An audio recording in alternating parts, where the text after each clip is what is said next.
This week we're looking at auxiliary views, and it's in the appendix at the rear of the book, Appendix E. So you just have to go back there to the back of the book to find the tutorials. And so I want to give you an explanation on auxiliary views.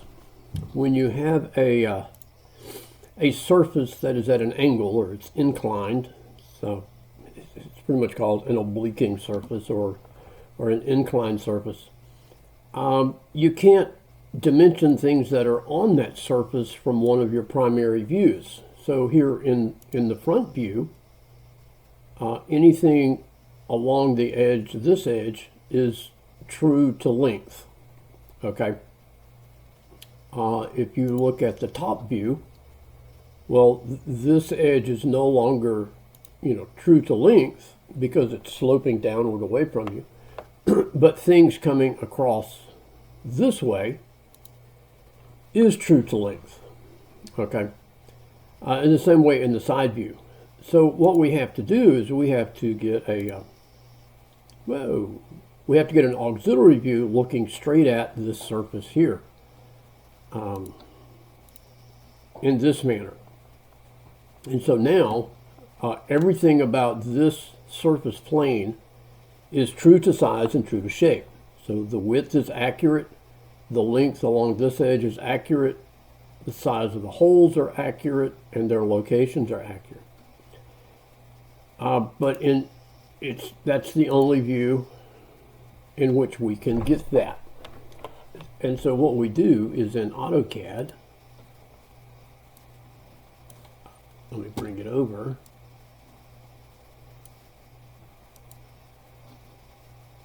We're going to, I'm giving you a file that has your primary views already created, and you're going to do two different versions of this. So this is auxiliary view number 1, or E1, that I have loaded on the screen right now. And this one is a little bit different in that we use two reference lines, one that we create right here, and one that is the front edge of the object. And then you change your cursor in your snaps to be at the angle that you're going to project from. And the book gives you instructions on how to do that.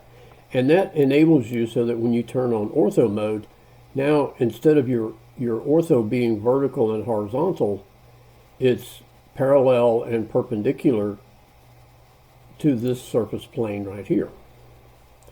And so with this method, we're taking the actual measurements from here and drawing them back, and we're projecting center lines up and project the hole up and stuff. So this one is a little bit, we're doing two methods because one method is one way, one method is the other way.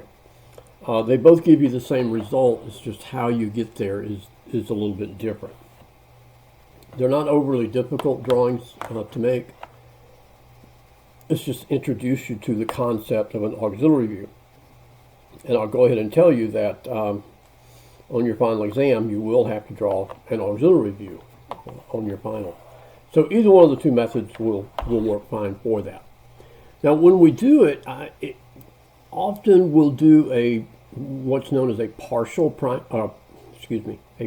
auxiliary, in that we only draw the face of the plane that we're working from.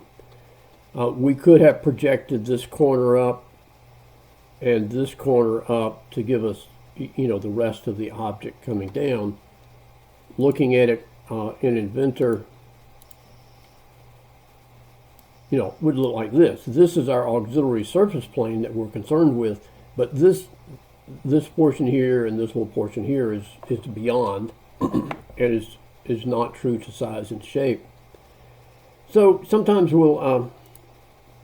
we include everything, sometimes we just include just the auxiliary surface that we're working from.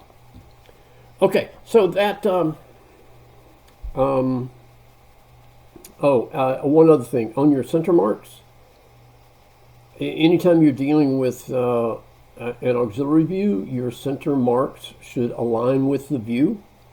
In this one, it's easy because you're changing the snap. You're rotating the snap settings so that your ortho is different.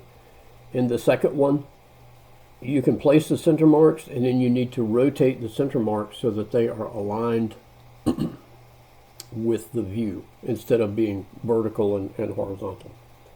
Okay, so that's a pretty quick explanation on it. If you've got questions, send us an email or come by the lab and get some help.